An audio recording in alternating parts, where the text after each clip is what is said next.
كاع يقولوا لك ابداي تتعلمي مهارات، بصح حتى واحد ما يقول لك كيفاش تتعلميها. هاي انا غيمه، وهذا الرين من رحله ارجاع الشغف. على بالي راكي بيرتوربي، راكي مدره، راكي خايفه تبداي، راكي كارهه. ولكن اذا سمحتيني من قلبك غادي تعاود تشعل هذيك لا لومب في حياتك، وغادي يرجع لك الشغف. راني عارفه راكي تضلي تشوفي في لي ريل تاع تعلمي اونغلي، تعلمي لغه جديده، تعلمي مونتاج، تعلمي تسويق، تعلمي تصميم، تعلمي تكروشي، خياطة، بلا بلا بلا بلا بلا. كاين بزاف أفكار باغي نتعلموهم، ولكن المشكل راه كيفاش نبدأ نتعلم كاع هادو المهارات في ضربة.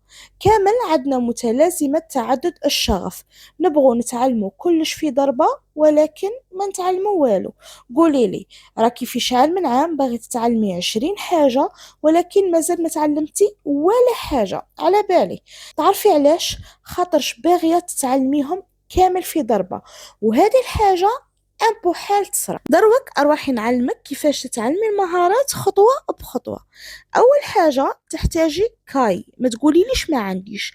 هذاك خوك اللي طلع السنة الرابعة ولا اختك اللي طلعت الدوزياماني، هذيك تلقى عندهم كايات خاويين في التالي. روحي دي كاياتهم تلقيهم خاويين في التالي، تلقي كل كاي فيه 10 وراقي حتى 20 ورقة خاوية. اديهم وبداي فيهم، ما تقطعيهمش، لا بداي فيهم كيما راهم. ما لازمش يكون عندك عذر لا حتى نشري كاي شباب، لا حتى نشري اجنده شابه، لا. اصلا غادي كي تشري كاي شباب غادي غيدك تبدي تكتبي فيه، تبدي تخرمطي فيه، تبدي تقطعي ورقي منه ما يعجبوكش. دونك بداي بالحاجه اللي عندك. ثاني خطوه بداي تكتبي 50 فكره باغي تحقيها. غادي تقولي لي 50 فكره بزاف؟ لا ماشي بزاف، غادي غير توصلي للفكرة العاشرة غادي يبدا الإلهام يجيك وحده. ثالث خطوة الفرز، راكي تشوفي في ديك 50 فكرة غادي تكلاسيها من أسهل فكرة لأصعب فكرة. مثلا اسهل فكره انك تقري كتاب، تبدي مهاره انت ديجا عندك فكره عليها. اصعب فكره ديك المهاره اللي تحتاج شعام المهاره، ولا باغ كيما بروجي ولا عفسه، تحتاج تتعلمي شحال من مهاره باش تحقيها. دونك خليها مع التالي. رابع خطوه تخيلي 3 أفكار فقط ديريهم هذا الصيف. تبغي تقسميهم على 3 أشهر، كل فكرة تخصي لها شهر. تبغي تقسميهم على أسابيع، كل فكرة أسبوع. تبغي أيام، تبغي تجدوليهم في نهارك وتكلاسيهم في روتينك اليومي. أنا أفضل أنك كل يوم تديري فكرة.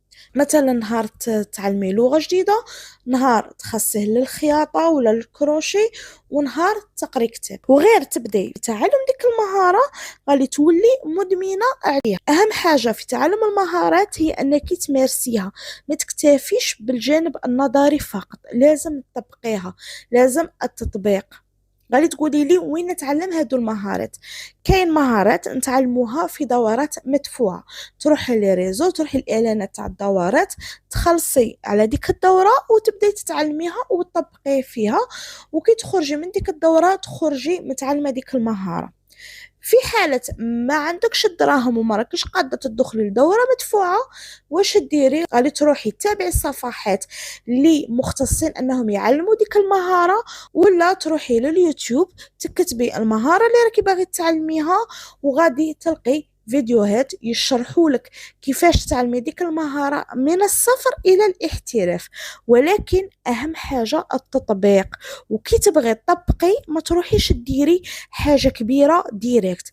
مثلا إذا بغيت تعلمي كروشي ابداي بقطعة صغيرة، إذا بغيت تعلمي خياطة ابداي بوسادة، المونتاج ابداي بفيديو تاع 30 ثانية، التصميم ابداي بصورة، لغات بداي 20 دقيقة في اليوم.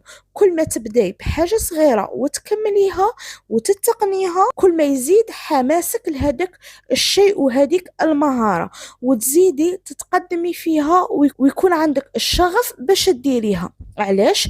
لأنك شفتي نتائج مرضية. شغف يا عزيزتي يولي لك من تشوفي النتائج، ماشي كي تبغي ديري ديك الحاجة. يعني أنك بداي ديري ديك الحاجة وكمليها وشوفي النتائج تاعها، غادي يرجع لك الشغف باش تتعلمي أكتر وتطوري مهارتك أكتر وأكتر.